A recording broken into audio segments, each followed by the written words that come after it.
I'm Aubrey, 28, and I thought I knew my family. Turns out I knew absolutely nothing. The silence at our Thanksgiving dinner table was so thick you could have used it as gravy. My fiancé Marcus sat beside me, his plate barely touched, while my parents exchanged meaningful glances across the turkey like they were coordinating some kind of military operation. They hadn't asked him a single direct question in 2 hours. Not one. Where are you watching from today? Drop your location in the comments below and hit that like and subscribe button if you've ever felt completely blindsided by people you trusted. You'll definitely want to stick around for what happened next. Let me paint you the picture of how we got to this masterpiece of family dysfunction. I'd been dating Marcus for 8 months when I decided to bring him home for Thanksgiving. Revolutionary idea, right? I mean, what could possibly go wrong with introducing your boyfriend to your loving, supportive family? I'd brought boyfriends home before. Jeremy the lacrosse player, David the wannabe musician who couldn't tune a guitar to save his life. My parents had always been polite, if not warm. Mom would ask about their jobs. Dad would grunt appropriately about whatever sports team was convenient.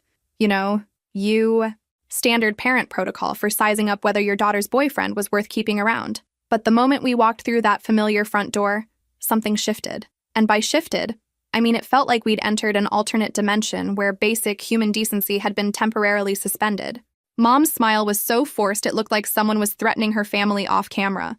Dad shook Marcus's hand like he was handling radioactive waste. Even my normally chatty sister Emma managed a barely audible hello before suddenly remembering she had extremely urgent teenage business to attend to upstairs. So Marcus, I tried during dinner, desperately filling the silence that was threatening to suffocate us all. Tell them about your work in urban development.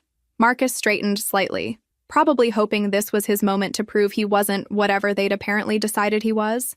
I'm working on affordable housing projects in downtown Portland. Community-focused development that prioritizes long-term residents and prevents displacement. Impressive, right? Wrong. My father's response was a grunt that could have meant anything from fascinating to, please pass the salt. My mother suddenly became deeply fascinated by rearranging the cranberry sauce on her plate like she was creating some kind of edible art installation. The rest of the weekend followed this delightful pattern. When Marcus offered to help with dishes because he's actually a decent human being, Mom waved him off like he'd suggested juggling the good china. When he tried to engage Dad about the Portland Trailblazers, my father suddenly remembered urgent yard work that absolutely could not wait another minute. By Sunday morning, my stomach was twisted in knots watching the man I loved become increasingly quiet and withdrawn. It was like watching someone slowly disappear right in front of me. The drive back to Portland was mostly silent. Marcus stared out the passenger window at the passing farmland while I gripped the steering wheel, my mind racing through every painful interaction. Finally, as we approached the city limits, I couldn't hold it in anymore. "I'm sorry," I said, my voice smaller than I intended. "They're not usually like that." Marcus turned to look at me, and there was something in his expression I couldn't quite read. "Aubrey, we need to talk." Those 4 words hit me like ice water in the face, because deep down, in that place where you keep the truths you don't want to acknowledge, I already knew exactly what he was going to say. "Your parents don't like me because I'm black." The words hung in the air between us like a confession I definitely wasn't ready to hear. I pulled into our apartment complex parking lot and turned off the engine, but neither of us moved to get out. Apparently, we were having this conversation right here, right now. "That's not," I started, then stopped. Because honestly, what was I going to say? That my parents weren't racist? That there had to be some other perfectly reasonable explanation for why they'd treated my wonderful boyfriend like he was carrying the plague? The evidence was staring me right in the face, and I'd been too comfortable in my little bubble of family loyalty to see it. Sometimes the truth hits you like a brick to the face, and sometimes it just sits there waiting for you to stop being willfully blind. "Marcus, they're just protective," I said weakly, even as the words tasted like lies in my mouth. "They need time to warm up to people." He looked at me with something between disappointment and pity, which was honestly worse than if he'd just gotten angry. "Baby, I've seen this before. The polite distance, the way they talk around me instead of to me, how they suddenly become busy when I try to connect. This isn't about needing time." And then it hit me. Jeremy, tall, blonde, played lacrosse like it was his calling in life. My parents had practically adopted him within 5 minutes of meeting him. Dad had taken him fishing. Mom had shown him her precious garden and asked his opinion on potential renovations like he was some kind of landscaping guru. But Marcus, brilliant, kind, successful Marcus who remembered my coffee order and called my grandmother every Sunday just to check on her, was being treated like an unwelcome door-to-door salesman in his girlfriend's childhood home. "Maybe I should talk to my mom," I said, already dreading what would definitely be the most uncomfortable conversation of my adult life. Clear the air, you know?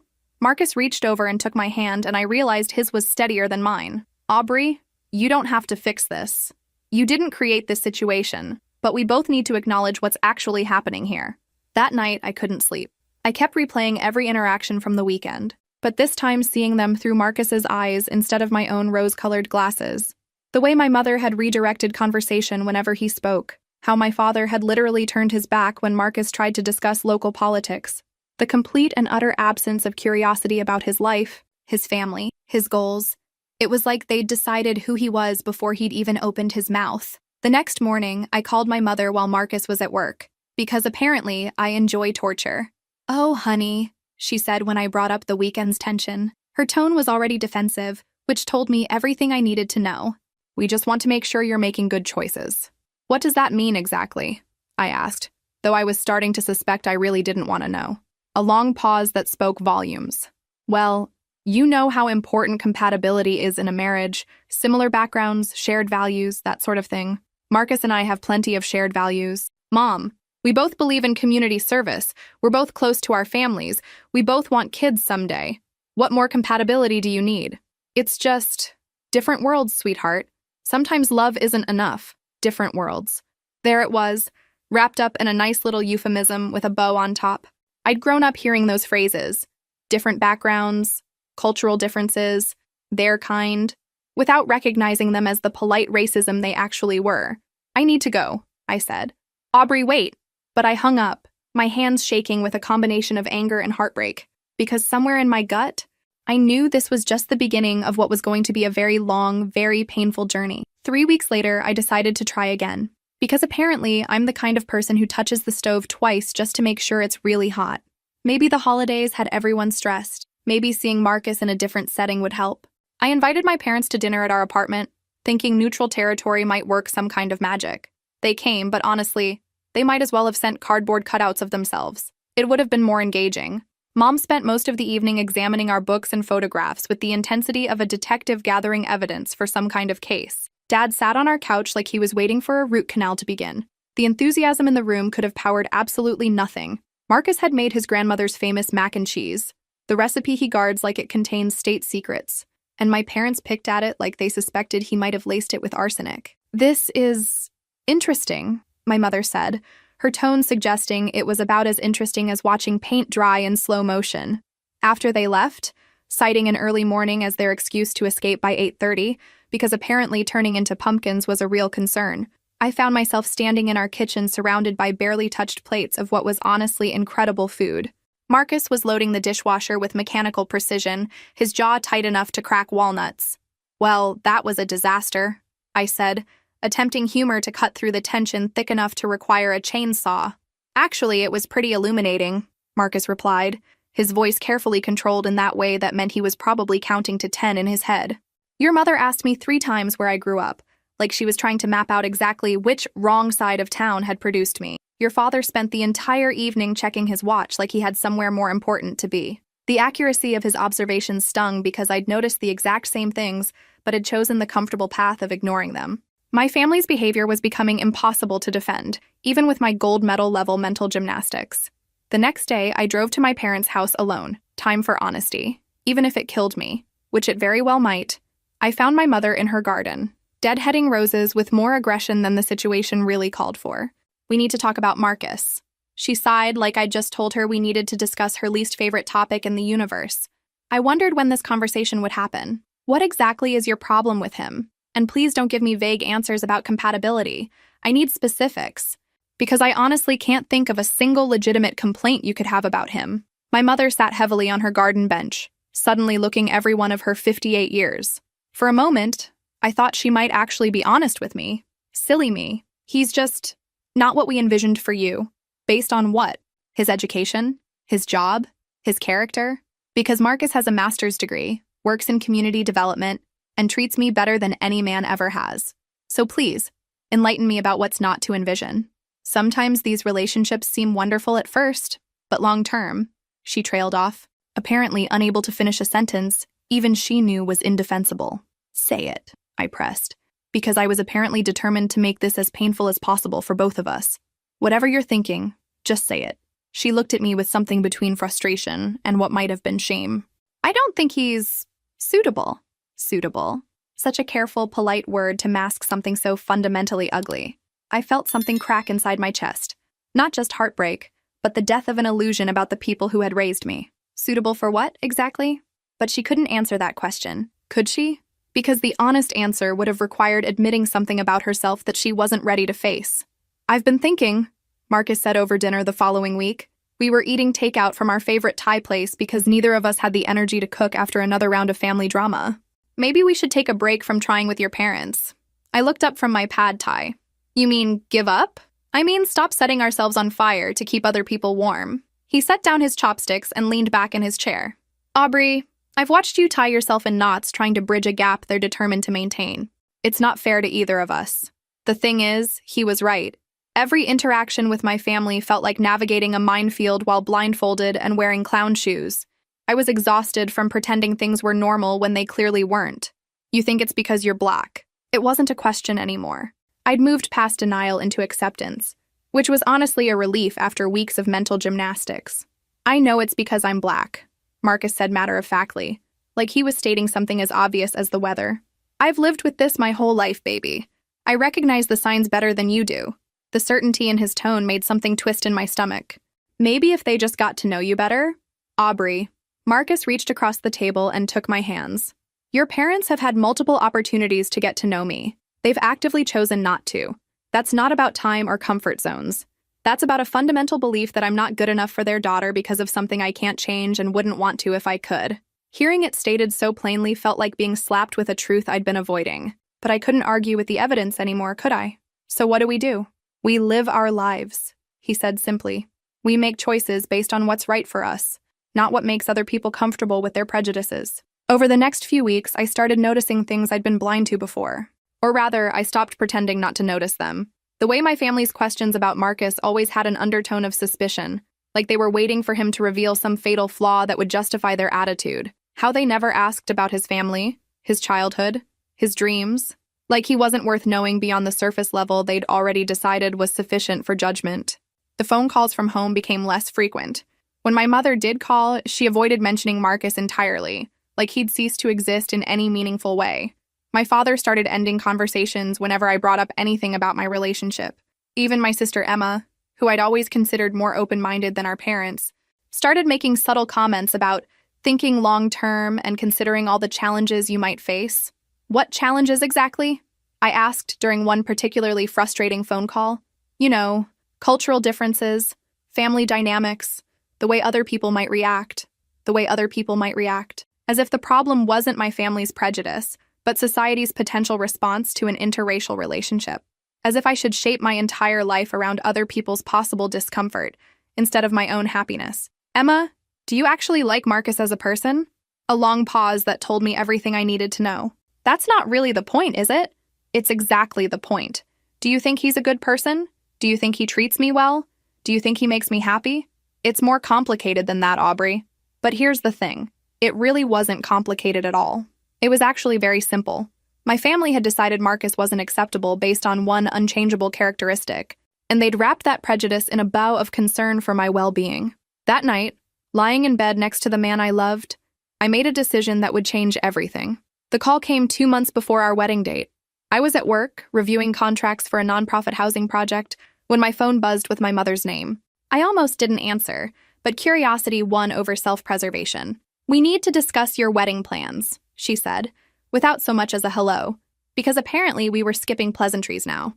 Okay, I said carefully. What about them? Your father and I have been talking, and we think you're making a mistake. I set down my pen, my heart already starting to race like it was training for a marathon. What kind of mistake? This marriage, Aubrey. It's not going to work out the way you think it will. You're from different worlds, and those differences will cause problems you can't even imagine yet. Different worlds. There was that phrase again. Like a greatest hit she couldn't stop playing. That careful euphemism for what she really meant but would never say directly. Marcus and I are very happy together, Mom. We've talked through everything that actually matters. Finances, kids, career goals, where we want to live. We're on the same page about the things that count. Those aren't the only things that matter in a marriage, sweetheart. Then please, enlighten me. What else matters? Because from where I'm sitting, respect, love, shared values, and good communication seem pretty fundamental to a successful partnership. A long silence that stretched out like a piece of taffy. Then, like dropping a bomb, "We won't be attending the wedding." The words hit me like a physical blow to the chest. I'd known our relationship was strained, but this felt like a line crossed that could never be uncrossed. "You're not coming to my wedding?" My voice came out smaller than I intended. "We can't support this decision. Your father and I think you're making an enormous mistake, and we won't pretend otherwise by celebrating it." I found myself laughing, though nothing about this situation was remotely funny. "Let me make sure I understand this correctly. You're boycotting your only daughter's wedding because you disapprove of the man I'm marrying, not because he's abusive or dishonest or treats me badly, but because he's black. That's not—" "Yes, it is. It's exactly that, and we all know it. You know what, though? You're absolutely right about one thing. This is about different worlds. I live in a world where people are judged by their character, and you live in a world where skin color determines worth. Those are very different worlds indeed." I hung up before she could respond, because honestly, what was left to say? That evening I told Marcus about the conversation. He wasn't surprised, which somehow made the whole thing worse. "I'm sorry," he said, pulling me into his arms. "I know you hoped they'd come around eventually. I can't believe they're willing to miss their only daughter's wedding because of their prejudice." "Actually, I can believe it," Marcus said quietly. "Some people value their comfort zones more than their relationship. They're lost, though." 2 weeks later, we received their final answer in writing, a formal note declining their invitation, citing irreconcilable differences about our union. My father's signature looked like he'd signed a business contract rather than responding to his daughter's wedding. But something unexpected happened as our wedding day approached. Without the weight of my family's disapproval hanging over every decision, planning became joyful instead of stressful. Marcus's family embraced me completely, and our friends rallied around us with genuine enthusiasm and support. The day we said our vows under a canopy of white roses, surrounded by people who genuinely celebrated our love, I felt something I hadn't experienced in months: pure, uncomplicated happiness. There was sadness, too. A family-shaped hole where my parents should have been. But there was also something I hadn't expected: freedom. I was no longer trying to win approval from people who had predetermined I wasn't worthy of it. Our honeymoon was the first time in months I completely forgot about family drama. 10 days in Costa Rica, hiking through cloud forests and learning to surf badly, with nothing but Marcus's laugh and the sound of ocean waves to interrupt my thoughts. It was like hitting a reset button I didn't know I needed. But real life was waiting when we returned to Portland, starting with the stack of wedding gifts that had accumulated during our absence. Most were expected: the usual collection of kitchen appliances and picture frames that mark the transition from dating to married life. The surprise came from Marcus's family. His grandmother had given us an envelope with a note in her elegant handwriting: "For your first home together." Inside was a check that made me do a literal double take at the number of zeros. "Marcus, this is serious money." He looked up from unpacking our suitcases, smiling at what must have been my shell-shocked expression. Grandma Rose doesn't do anything halfway. When she decides to support something, she goes all in. "But I mean, this is like down payment on a house money. Like a really nice house money. Or," Marcus said, sitting beside me on our bed, "it's invest in our future money. Start something beautiful money." Grandma Rose always said the best gift you can give someone is opportunity. Over the following weeks, as we settled into married life, I started noticing things about Marcus's family that I'd somehow missed before. They were comfortable in a way that went beyond just getting by. Not flashy or ostentatious, but secure in a way that spoke of generations of smart decisions. His parents lived in a beautiful home in the hills, drove cars that purred instead of coughed, traveled frequently to places I'd only seen in magazines. His sister was finishing her PhD at Stanford without drowning in student loans like every other grad student I'd ever met. "Can I ask you something?" I said one evening as we walked through his parents' neighborhood. The houses were substantial. Not mansions exactly, but clearly expensive, with perfect landscaping and driveways longer than my parents' entire front yard. "Always," Marcus said, squeezing my hand. "How exactly do your parents afford all this? I mean, your dad's in logistics and your mom teaches high school. Those are good jobs, but this seems—" Marcus stopped walking and turned to face me. "I guess I haven't told you the whole story about my family." Something in his tone made my stomach flutter with anticipation. "What story?"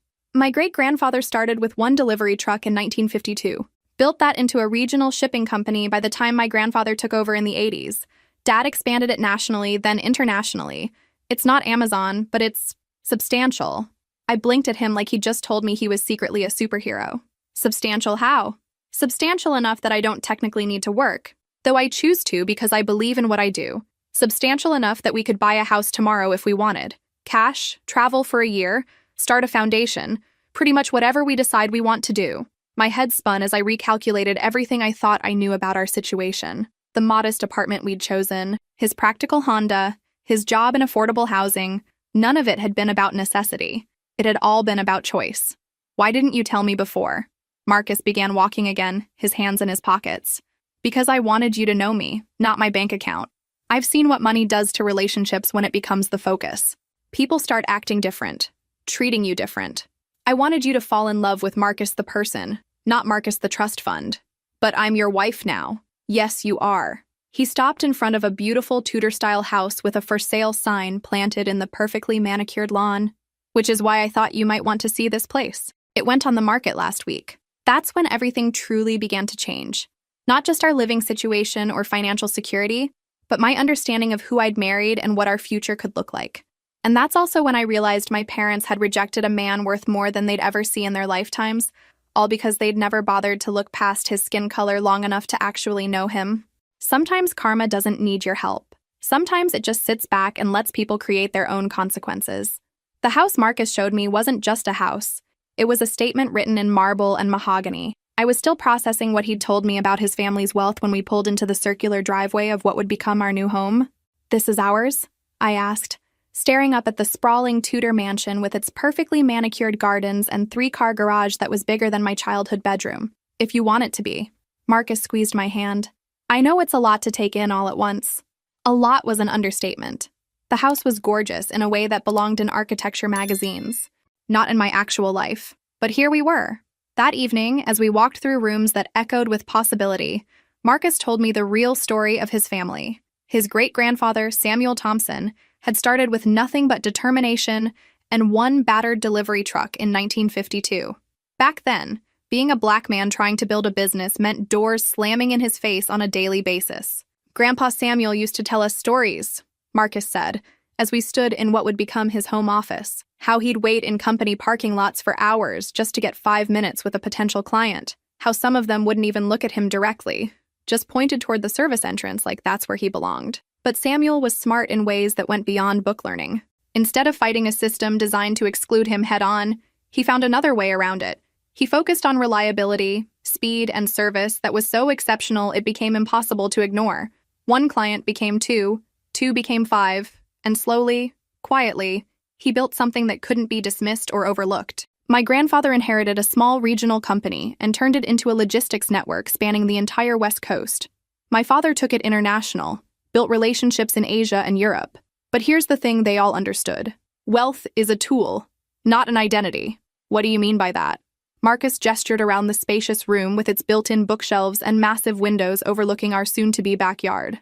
This house, the cars, the financial security, it's all kept private. We don't flash it around or use money to prove our worth because our worth was never about money to begin with. That's when I understood why Marcus had seemed so calm during those awful family dinners. He hadn't been intimidated by my parents' subtle condescension because he'd faced real prejudice before, the kind that came with actual consequences, not just hurt feelings. He'd watched his family overcome obstacles my parents couldn't even imagine, building an empire while people like them remained comfortable in their small-minded assumptions. So when my dad was checking his watch every 5 minutes and my mom was interrogating you about where you grew up, I was reading them, Marcus said simply.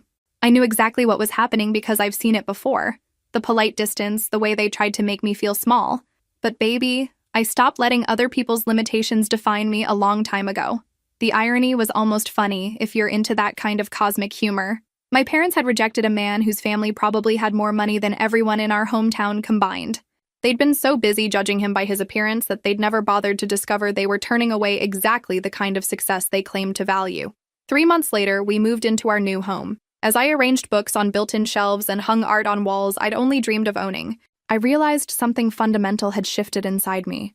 I was no longer the woman desperately seeking her family's approval. I was building something new, something entirely mine. And honestly, it felt incredible. Our first year of marriage was a revelation in ways I never could have expected. Not just because of the house or the financial security, but because I was discovering who I was when I wasn't constantly trying to prove myself worthy of love. Marcus had this way of making everything feel natural and unforced. the housekeeper who came twice a week, the landscaping service that maintained our gardens like something out of a home design show, the casual mentions of investment portfolios. None of it felt ostentatious because to him, it wasn't about showing off. It was just life. My grandmother always said money is like oxygen, he told me one morning over coffee on our terrace, which overlooked what I was still getting used to calling our pool. When you have enough, you don't think about it constantly. When you don't, it's all you can think about. I was finally learning to breathe again, and it was amazing. For our first anniversary, Marcus surprised me with something that took my breath away completely. I came home from work to find him standing in our driveway next to a gleaming silver Porsche 911, a huge red bow tied to the hood like something straight out of a luxury car commercial. "Marcus, what did you do?" "I got my wife an anniversary present," he said, grinning like a kid who'd just successfully hidden cookies before dinner. "Do you like it?" "Like it?" I circled the car slowly, running my hand along the perfect curves of the hood. I'd never owned anything this beautiful, this expensive, this completely unnecessary and wonderful. This probably cost more than I made in 2 years at my old job. "What is this?" "Like $250,000. "Something like that," Marcus said, clearly enjoying my reaction. "But here's the thing, it's not about the money. It's about celebrating what we've built together. That car wasn't just transportation, it was freedom. Freedom from worrying about reliability, from calculating gas money, from making do with whatever I could scrape together. It was beautiful and powerful and completely mine, and I wasn't going to apologize for enjoying it." Later that evening, as we sat on our patio with glasses of wine that probably cost more than my old monthly grocery budget, I pulled out my phone to capture the moment. The Porsche looked stunning in our driveway, the setting sun reflecting off its silver surface like liquid metal. "I have to post this," I said, already composing the caption in my head. "I mean, when will I ever have a first Porsche again?" Marcus laughed, that deep, genuine sound that never failed to make me smile. "Post away, Mrs. Thompson. You've earned the right to celebrate." The photo was perfect. The car, our beautiful home in the background, the golden hour lighting that made everything look like a luxury magazine spread. I added a simple caption, "Year 1, your blessed Tanj anniversary, new beginnings," and hit share. Within minutes, the likes and comments started rolling in. Friends from college, co-workers, neighbors, everyone celebrating our happiness and success. It felt good to share joy instead of constantly hiding struggle for once in my life. What I didn't expect was how quickly that simple post would travel beyond my immediate circle of friends. How a moment of pure happiness would find its way to people I'd been trying very hard to forget. Sometimes the universe has a sense of timing that's either perfect or terrible, depending on your perspective. The message came 3 days later, just as I was wrapping up a client presentation about sustainable housing development. My phone buzzed with a notification I recognized immediately, a text from my mother. My stomach dropped like I was on a broken elevator before I even opened it. "Where did you get enough money for a car like that?" Not congratulations or beautiful car or even, "How are you doing?" Just immediate suspicion wrapped in capital letters like she was shouting at me through the screen. Because obviously, in her narrow worldview, there had to be something fundamentally wrong with this picture. I stared at the message for a full minute, feeling that familiar cocktail of hurt and anger bubbling up in my chest like a science experiment gone wrong. Then came the follow-up text, because apparently one accusatory message wasn't enough. "I saw your Instagram post. That's a very expensive car. Aubrey, your father and I are concerned about how you're affording this lifestyle." Concerned, right.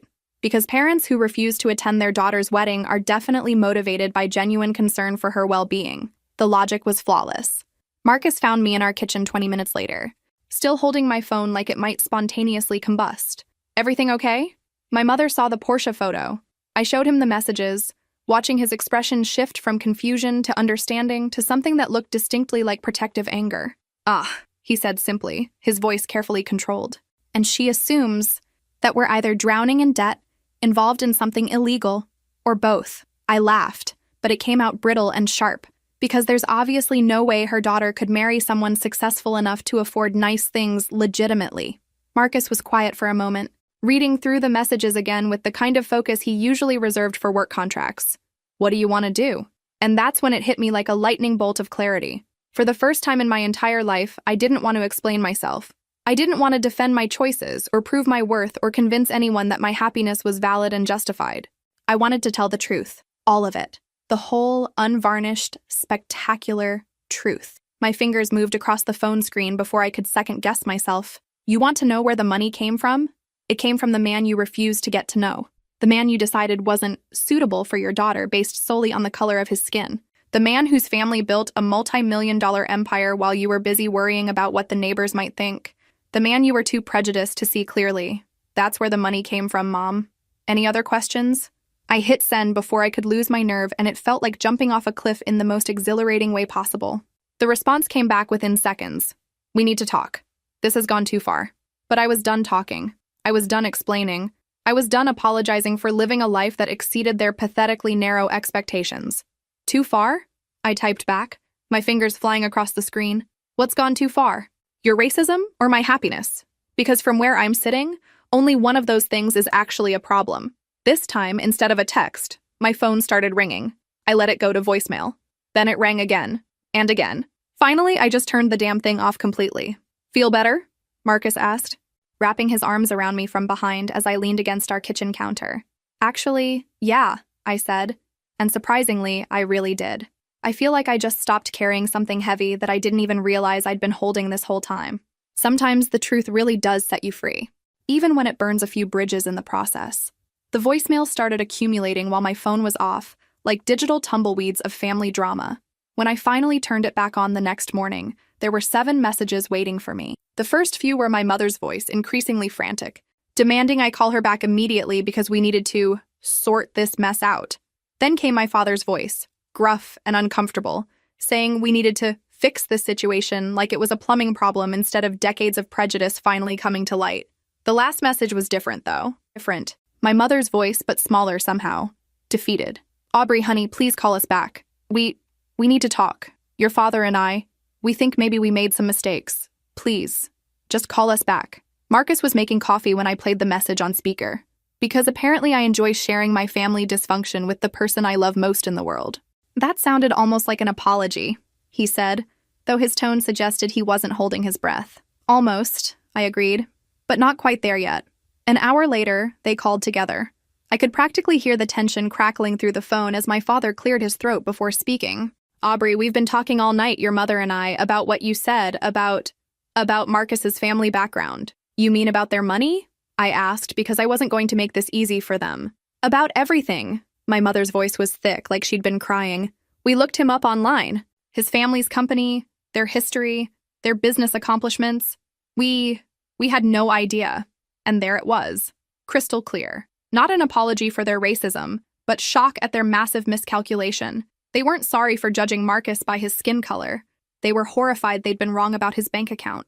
So let me understand this correctly, I said, my voice dangerously calm. You're upset that you missed out on connections to a wealthy family? No. My mother's voice cracked like thin ice. That's not. We're upset because we hurt you, because we lost you, because we let our assumptions cloud our judgment. Assumptions. Still dancing around the actual words prejudice or racism like they were profanity. What assumptions exactly? I pressed, because I was apparently determined to make them say it out loud. A long silence that stretched like a rubber band about to snap. Then my father's voice, quieter than I'd ever heard it. We assumed he couldn't provide for you the way you deserved. We thought you were making a choice based on emotion instead of practical considerations. And you based that assumption on what exactly? Another silence, longer this time. I think you know, my mother whispered. And finally, we were approaching something resembling honesty. We were wrong, my father continued, his voice heavy with something that might have been shame. About Marcus, about his character, about what kind of man he is. We were wrong about a lot of things. We want to make it right, my mother added quickly, desperately. If you'll let us. If Marcus will let us. We want to apologize properly to both of you. I looked at Marcus, who had been listening to this entire conversation with an expression I couldn't quite read. There was hurt there, but also something else. Maybe forgiveness. Maybe just exhaustion. Aubrey, my mother's voice was pleading now, raw in a way I'd never heard before. We know we don't deserve it, but could we come visit? Could we meet Marcus properly this time? Could we try to fix this? Part of me, a larger part than I wanted to admit, wanted to say no. To let them live with the consequences of their choices. To make them understand what it felt like to be excluded and dismissed. But another part of me, the part that still remembered being 6 years old and thinking my parents were the smartest, kindest people in the entire world, wanted to give them one last chance. I'll talk to Marcus, I said finally. And I'll let you know. After I hung up, Marcus and I sat in our beautiful kitchen, surrounded by all the evidence of our success, and considered whether forgiveness was actually possible. What do you think? I asked. Marcus was quiet for a long moment, then smiled, though it didn't quite reach his eyes. I think they're about to get the education of their lives. I gave them our address with a mixture of anticipation and dread swirling in my stomach like competing weather systems. Part of me wanted them to see exactly what they'd dismissed so casually. Another part of me worried that seeing our lifestyle would make them think they'd been right to be concerned about money all along, just wrong about which direction it was flowing. They arrived on a Saturday afternoon in their 10-year-old Honda, which looked almost comically out of place in our circular driveway next to my gleaming Porsche and Marcus's BMW. I watched from our living room window as they sat in their car for a full minute, apparently gathering courage to approach the house like they were about to storm a fortress. When the doorbell finally rang, I took a deep breath and opened the door to find my parents looking smaller than I remembered. My mother clutched her purse like a life preserver, and my father's eyes were already scanning the house behind me with an expression somewhere between awe and recalculation. "Hi," I said simply, because apparently all my carefully rehearsed speeches had evaporated. "Oh, Aubrey." My mother's voice was thick with emotion. "Look at this place. It's beautiful."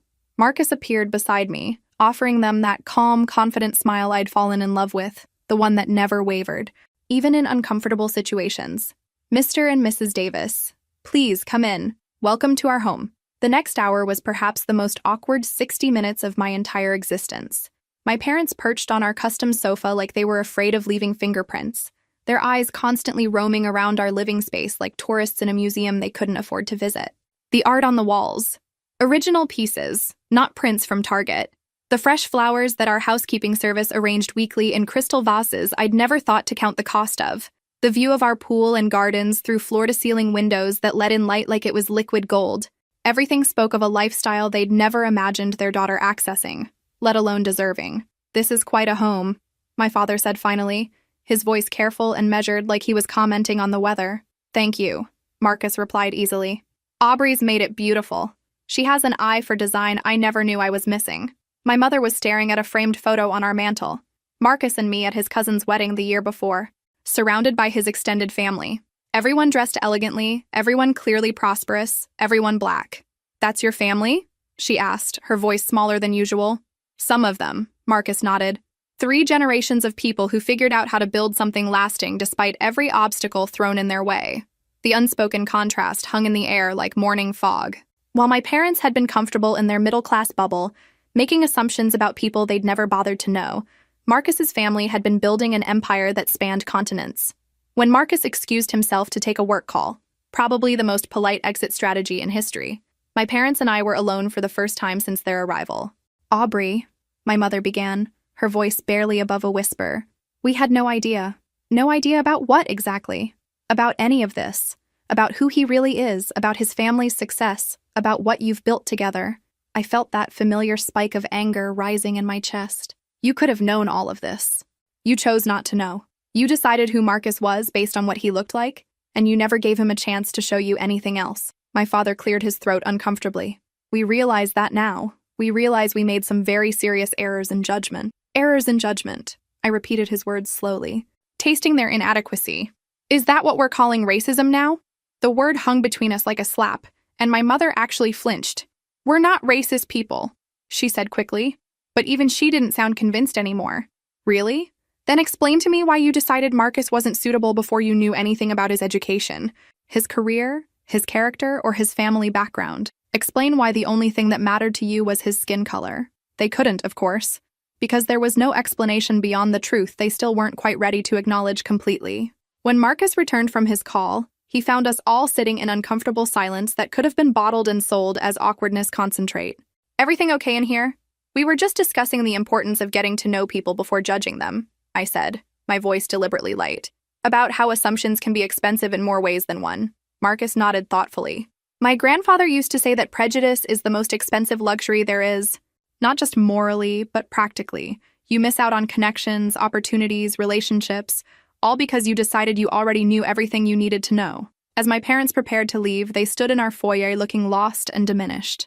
The house around them represented everything they'd forfeited through their small-mindedness. Not just wealth, but access to their daughter's life, to future grandchildren, to a family they'd rejected before they'd even met them. "We're sorry," my mother said finally, the word sounding hollow in our marble entryway. "We're so sorry for everything." But sorry wasn't enough anymore. Not after everything that had happened. Not after the wedding they'd missed, the relationship they'd damaged, the pain they'd caused.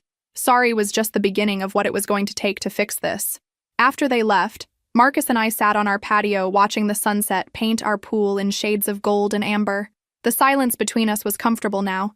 The kind of quiet that comes after a storm has finally passed and the air feels clean again. "How do you feel?" he asked, his fingers intertwined with mine. "Satisfied," I said, surprising myself with how honest that answer was. Not vindicated exactly, but satisfied. Because they finally saw what they lost? Because they saw what they chose to lose, I corrected. There's a difference between an accident and a decision, and they made a decision based on prejudice. Now they get to live with the consequences. My phone buzzed with a text from my mother. "Thank you for letting us visit. We understand now how wrong we were about everything. We hope someday you can forgive us." I showed the message to Marcus. "Think they really understand?" "They understand they miscalculated spectacularly," he said thoughtfully. "Whether they understand the deeper problem, that's going to take more than one afternoon of shock and awe."